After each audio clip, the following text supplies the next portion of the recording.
جس مزے کو نہ لینے سے اللہ ناراض ہو رہا ہے. تو اسی طرح میرے بھائی یہ خوب سمجھ لو کہ زنا سے اللہ ناراض ہوتا ہے, نکاح ایک ایسی لذت ہے جس سے اللہ خوش ہوتا ہے. سمجھتے ہو نا؟ اگر آپ کا دل چاہتا ہے کسی لڑکی اچھی لگتی ہے, بہت سے لوگ کہتے ہیں کیسی باتیں مفتی صاحب کر رہے ہیں, حالانکہ ان کو بھی لگ رہی ہے, بہت سارے دل میں ان کے کہ یار بالکل ٹھیک کہہ رہے ہیں اپنے بارے میں, ہر آدمی سوچ رہا ہے, تو اس کو نکاح کا پیغام بھیج دو. سمجھتے ہو؟ اس سے کیا کر لو, شادی کر لو. اس بارے میں کسی کی بھی سننے کی ضرورت نہیں, یہ اللہ نے رکھی ہے صلاحیت آپ کے اندر. نکاح کا پیغام بھیجو, کسی کے کہنے سے باز نہ ہو, اس سے شادی کر کے بیوی بنا کے گھر میں رکھو. دوبارہ آپ کا دل چاہتا ہے حقوق اس کے بھی ادا کرو, اگر مزید کے بھی ادا کر سکتے ہو آپ معذرت کے ساتھ یہ کام دوبارہ بولو نا کر لو. جس خدا نے ہمیں پیدا کیا اس کی طرف سے ہمیں کیا ہے, یہ پرمیشن.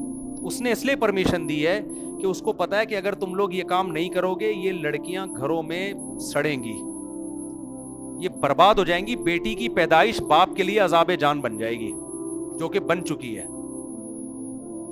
کیونکہ آپ کلچر سے پوچھتے ہیں, کلچر ایک آنکھ سے دیکھتا ہے. کلچر کیا کرتا ہے, وہ صرف اپنے مفاد دیکھتا ہے, وہ انسانیت کے مفاد نہیں دیکھے. کلچر جہیز کا ہے نا, تو یہ ایک آنکھ ہے کہ نہیں ہے, انسانیت کا مفاد ہے اس جہیز میں.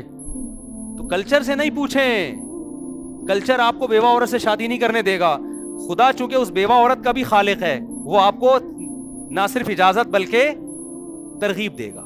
سمجھتے ہو؟ کلچر آپ کو 4 شادیوں کی اجازت نہیں دے گا, چونکہ ان 4 عورتوں کو اللہ نے پیدا کیا. اللہ کو پتا ہے اگر یہ لوگ جو کرنے والے ہیں یہ نہیں کریں گے ان 4 کے رشتوں میں مشکل ہوگی. وہ آپ کو نہ صرف پرمیشن دے رہا ہے بلکہ آپ کو تھپکی بھی دے رہا ہے. وہ کیا کہہ رہا ہے, النکاح من سنتی, پہلا بھی دوسرا بھی, ہر نکاح سنت ہے پیغمبر کی. وہ کہہ رہا ہے مسجد میں کرو. جلدی سے تو بس 1 سیکنڈ لوں گا میں, بات چل پڑی. دیکھو جب دوسری شادی ہو تو شریعت میں حکم ہے مسجد میں کرو. اگر یہ کام برا ہوتا تو شریعت کہتی پہلی شادی مسجد میں ہوگی, دوسری مندر میں ہوگی.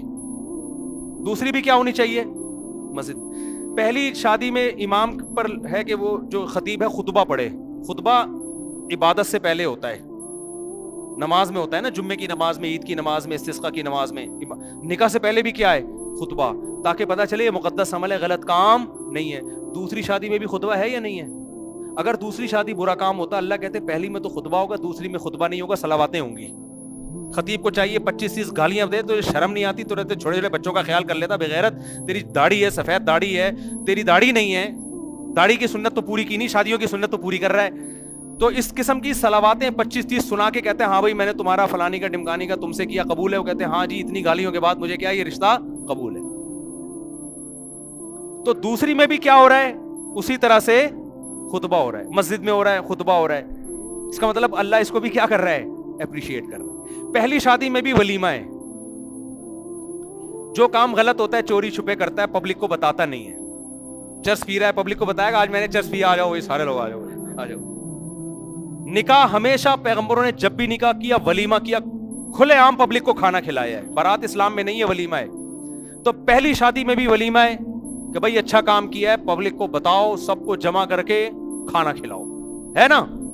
اور حدیث میں آتا ہے ولیمے کی دعوت کو بھی مت ٹھکراؤ. کسی نے شادی کی, تمہیں بلایا, دولہے کو اپریشیٹ کرو, جاؤ ولیمے میں, اپنے عمل سے بتاؤ بھائی خاندانی کام کیا, تبھی تو شرکت کرو دعوت میں. حدیث میں آتا ہے جس نے ولیمے کی دعوت ٹھکرائی اس نے میری نافرمانی کی. کیوں؟ آپ اس کو اپریشیٹ نہیں کر رہے. شادی پہ کھانا نہیں ہے اصل میں, تو یہ اپریشیٹ کرنا ہے. تو پہلی میں بھی ہے ولیمہ, دوسری میں بھی کیا ہے. اس کا مطلب اللہ پہلی پہ اتنا خوش ہو رہے ہیں اتنا ہی دوسری پہ بھی خوش ہو رہے ہیں. اللہ میاں کہہ رہے ہیں بھائی کیا ہے, پبلک کو جمع کر کے کھانا کھلاؤ, لیکن میں نے دولوں کی کانپیں ٹانگتی ہوئی دیکھی ہیں. پہلی پہ تو کھلا رہے ہوتے ہیں, دوسری پہ پھیکی پھیکی مسکراہٹ لے کے چھپتا ہوا 4 آدمیوں کو چھپڑ میں لے جا کے کھلا رہا ہوگا.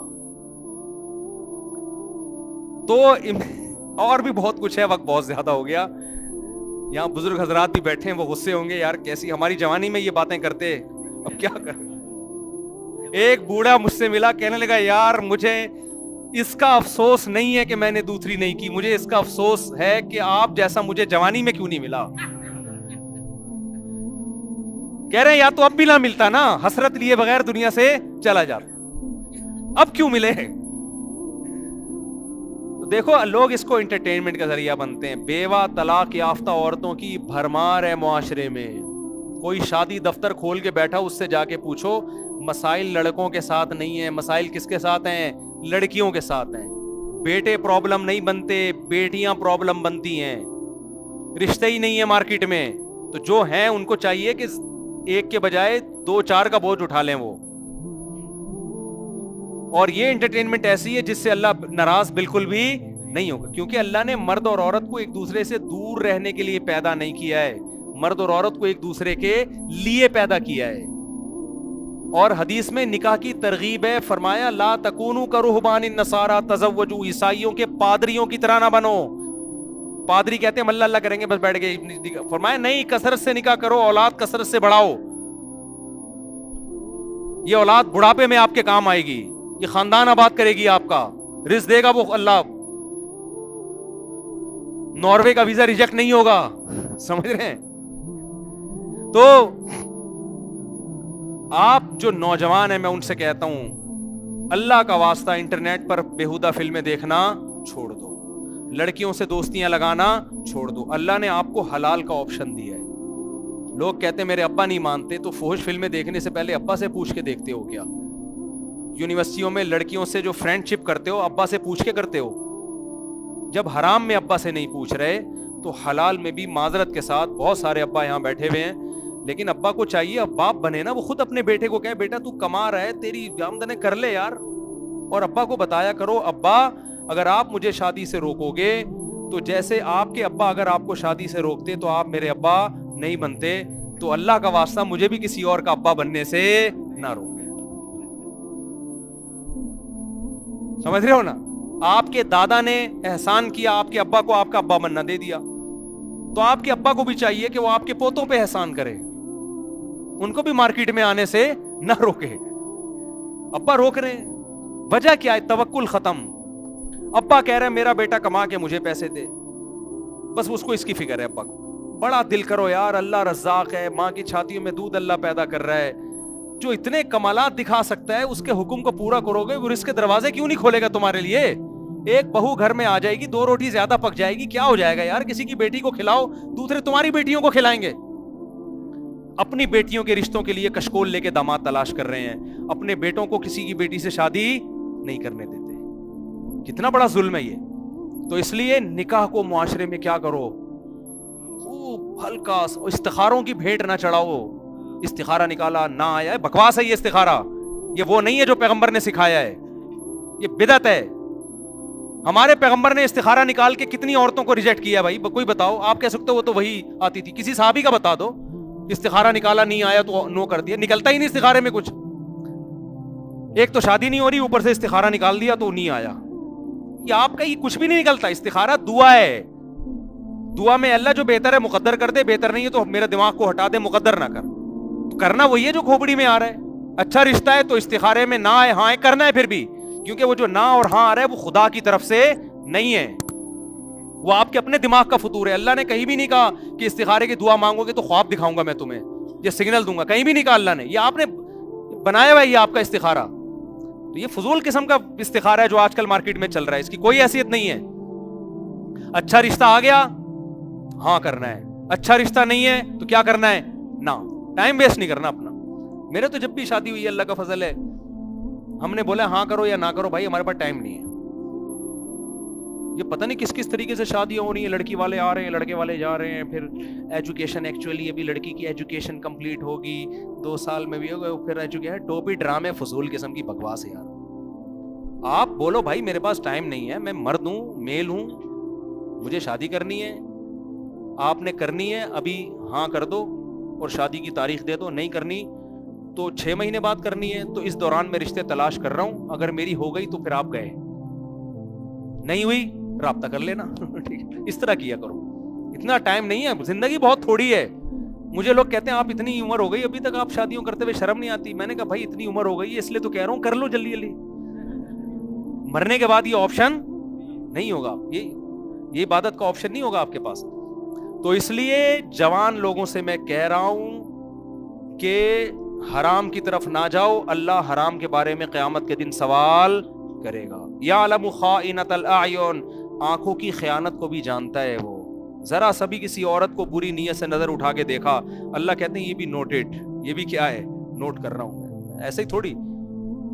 تو اس لیے نکاح کرو, اور یہ خامخواہ کا برداشت کرنے کی بھی ضرورت نہیں ہے. میرے پاس نوجوان آتے ہیں 30-30 سال کے جوان آدمی آ کے کہے گا یار بس میں پڑھائی میں برداشت کر رہا ہوں, میں کسی عورت کو نہیں دیکھتا. میں نے کہا اتنی برداشت کیوں کر رہے ہو؟ دیکھو ایک آدمی کو بھوک لگ رہی ہے, جیب میں پیسے ہیں, تو بھوک برداشت کرنے کی کیا ضرورت ہے؟ پراٹھا خریدے کھائے, کیا ہو گیا؟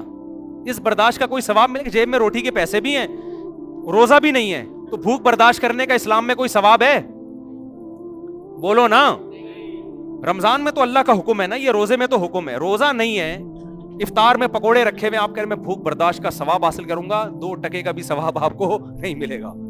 تو اسی طرح میرے بھائی شہوت پہ کنٹرول کرنے کا بالکل بھی ثواب نہیں ملتا. آپ کے پاس وسائل ہیں, اللہ کہہ رہے ہیں ان عورتوں کو میں نے تمہارے لیے پیدا کیا ہے, جس کے پاس جتنے وسائل ہیں اسی حساب سے, کیونکہ لڑکیاں آپ سے شادی آپ کی شکل دیکھ کے نہیں, آپ کی جیب دیکھ کے کریں گی.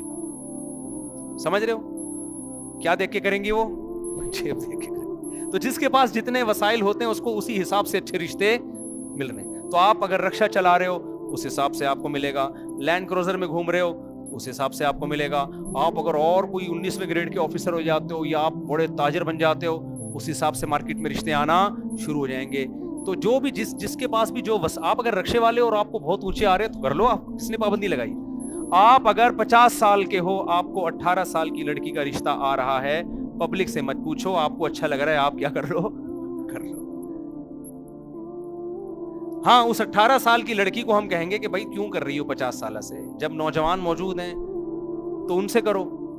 لیکن اگر اس کو پھر بھی سمجھ میں نہیں آ رہا ہو کہ نہیں مجھے 50 سال والے سے ہی کرنا ہے, تو جب میاں بیوی راضی تو آپ کباب میں ہڈی بننے کی کوشش مت. میں ان کی بات نہیں کر رہا جن کی آپ سمجھ رہے ہو, ان سے مجھے بالکل بھی اتفاق نہیں ہے. ان کو نا, ان کو میں اپریشیٹ, انہوں نے جس طریقے سے کی ہے وہ شریعت کا حکم نہیں. لہذا میری تقریر کا یہ نہ سمجھے کہ میں ان کی حوصلہ افزائی کر رہا ہوں, وہ بالکل بھی نہیں, یہ طریقہ بالکل بھی ٹھیک نہیں ہے. سمجھتے ہو؟ میں تو آپ کو بتا رہا ہوں کہ آپ کو جو ملے اچھا لگے. اس سے بیوہ مل رہی ہے, نبی نے پہلی شادی بیوہ سے کی, آپ کو آج ایک آدمی, کل ایک شخص نکاح کے لیے آ رہا تھا, بیوہ لڑکی سے شادی کر رہا ہے, جوان لڑکا ہے. میں نے کہا کر لو یار, آپ کو اچھی لگ رہی ہے تو آپ کر لو بیوہ سے, بچے بھی رکھ رہا ہے اس کے, کہہ رہا ہے ٹھیک ہے بھائی. لیکن معاشرے نے بڑی پخیں لگائی ہوئی ہیں میرے بھائی, معاشرہ آپ کو تمیز سے زندگی نہیں گزارنے دے گا. تو معاشرے کے حقوق اللہ کی وجہ سے ادا کرو. ابا اماں کے حقوق کس لیے ادا کرو؟ ابا سے بولو ابا اللہ نے حکم دیا ہے کہ آپ کی آواز سے میں اپنی آواز اونچی نہ کروں, اللہ کی وجہ سے اب میں آپ کی آواز سے اپنی آواز اونچی نہیں کروں. اللہ نے حکم دیا ہے اماں کہ اے اماں میرے رب نے حکم دیا میں اپنی آواز آپ کی آواز سے اونچی نہ کروں, بیماری میں آپ کا خیال کروں, یہ سارے حقوق میں آپ کے ادا کروں گا. لیکن میں اگر کسی بیوہ کو پسند کرتا ہوں تو مجھے اس سے شادی کے روکنے کا آپشن آپ کے پاس بولے ہو نہیں, کیونکہ جس خدا نے مجھے آپ کا غلام بنایا اسی خدا نے مجھے کہا ہے کہ کسی بیٹی کا نکاح کر کے اس کو شیلٹر دو, اس میں آپ رکاوٹ نہیں بن سکتے. تو اب یہاں سے جب آپ جائیں گے گھر, تو اس جذبے کے ساتھ, معذرت کے ساتھ, جو یہاں ماں باپ بیٹھے ہوئے ان کی اولاد کو میں باغی نہیں بنا رہا, آپ کا حقیقی معنوں میں فرما بردار بنا رہا ہوں. جو خدا کا بن کے رہے گا نا وہی اپنے ماں باپ کا بھی بن کے رہے گا. اللہ تعالیٰ سمجھنے کی عمل کی توفیق عطا فرمائے.